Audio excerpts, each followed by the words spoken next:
Bakit po ang napakahalaga ng tao sa Diyos, sa lahat ng kanyang nilalang? Bakit napakahalaga niya?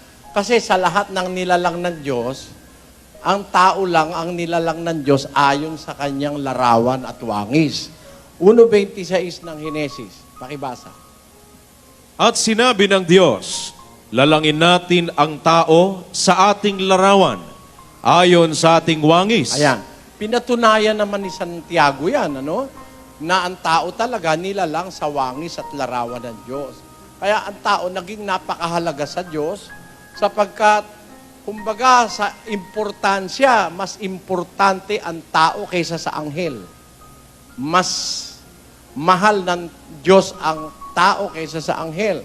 Basahin natin ang Hebreo. Sapagkat tunay na hindi niya tinutulungan ang mga anghel, kundi tinutulungan niya ang binhi ni Abraham. Ayan, hindi niya tinutulungan ng mga anghel, kundi ang mga tinutulungan niya, yung mga binhi ni Abraham.